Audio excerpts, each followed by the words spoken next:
Sorry, what did you just say? I said last night I had a lot of fufu with egusi. It's a Nigerian traditional dish. It's food. It's a dish, right? This is what cultural humility can look like. It can initially seem really quite awkward, but actually cultural humility is crucial for conditions like diabetes, just to ensure that we're delivering equitable and excellent care for patients and clients. These are professional actors, and I am Shola Oladipo. I'm a registered dietitian with almost 30 years of experience with working in the UK across various cultural communities. Cultural humility starts long before the consultation room. It's about how we address and deal with people.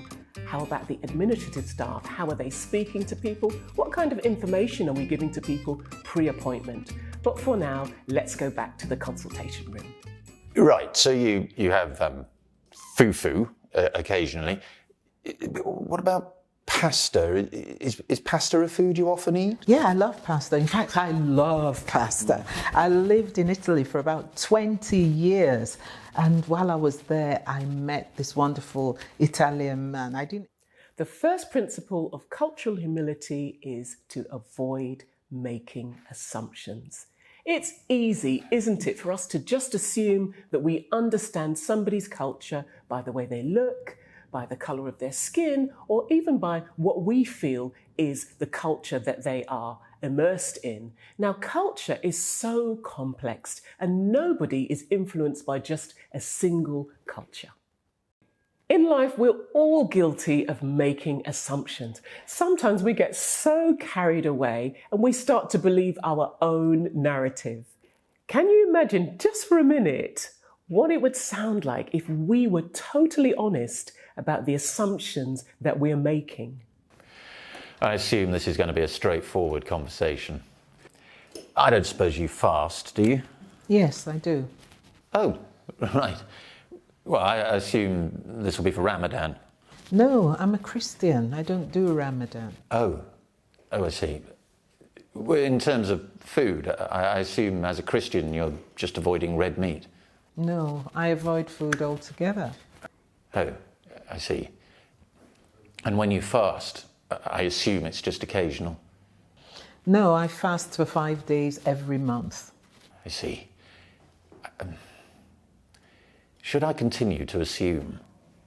Fasting can seem like a minefield. Often we assume that fasting is totally related to religion. This isn't always the case. So it's important that we ask questions, wait for answers, learn, and not make assumptions. Let's start again. Do you fast at any point throughout the year? Yes.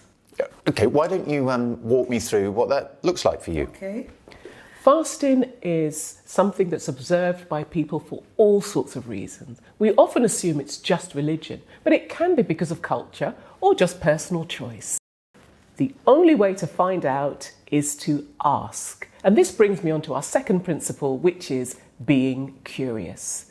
As busy healthcare professionals, often we are pressed for time in consultations. By asking that one key question, it can make a huge difference to the quality of care that we're giving to our clients. You said you were religious. Do you have any concerns about the medicine you were prescribed? What did you eat for lunch yesterday? I had beef stew. And what did you eat with your stew? Pounded yam. And how many portions would you say you had? About 5 or 6 portions. See, now that's a meal that it may be high in carbohydrates and high in fats. Did you realise that? There are many ways that you can ask questions in a sensitive way. When you say stew, what do you mean exactly? Do you eat your stew on its own? Pounded jam? Could you explain what that is? But cultural humility is really about dismantling the power dynamics. It isn't a one-way conversation. It's not pounded jam, it's pounded yam. It's a bit like mashed potato, but it's not. It's yam. It's not mashed, it's pounded. is a traditional Nigerian dish. Sounds delicious. By allowing the patient in front of you to be the expert, you will get a lot of needed information. Do you add any sugar to your tea or coffee? No. I gave it up ages ago. And do you have it with anything else? Yeah, I mean, I have it with some honey from back home. That is all right, isn't it? Let's discuss that. So, how often do you exercise? Yeah, every single day. And in terms of the intensity, would you say that that's low, medium high, or high? I would like to believe in my own mind that it's high. And what exactly does that look like for you? Well, I'm trying to ditch this rucksack and trying to get a six-pack. So for me, I walk every single day. But if I'm honest, doctor, I really don't enjoy walking. But however, you know, I do make sure that I keep it up. It's pretty intense. The third principle for cultural humility is showing that you care. Doing your research and just noticing that person in the seat is crucial. Saying something like this might be helpful. So, you're from the Caribbean. Did you know that people from Black African Caribbean heritage have a higher risk towards type 2 diabetes? But don't worry, just by making some changes to lifestyle, we can actually help you to manage that risk. I must confess, I do love a festival. In fact, I love festivals. But, I mean, is that bad? This is a festival. And actually, there's nothing wrong with festivals, but it's important to discuss balance and moderation.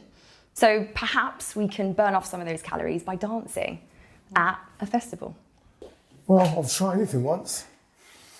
So you reduce the pasta. Oh, that's great. That's great. What about jollof rice or fufu?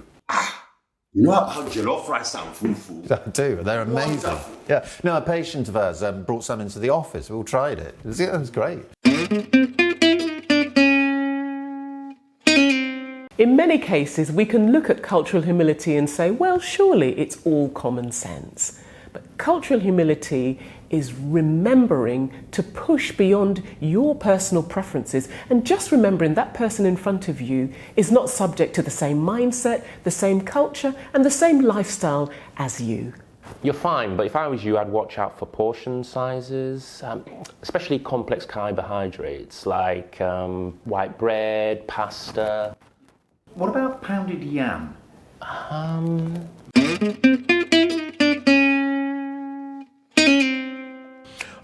mean, in my experience, having a healthcare professional that looked like me was very beneficial to me. I had come across other healthcare professionals who weren't from the same culture who were equally as good. But that cultural affinity of looking at someone who looked me in the eyes, and apart from just being a patient of hers, we would talk about stories of Africa and the Caribbean, so that kind of helped. Practicing cultural humility doesn't necessarily mean that you need to be from the same background as your patient. It can be a bonus, but it's really important that we have an open mind and we're willing to learn. So this video has shared a number of principles to help you to practice cultural humility. It's not going to start overnight. It's something that we need to do all of the time. Practicing, practicing and practicing. It's about lifelong learning and changing of a mindset.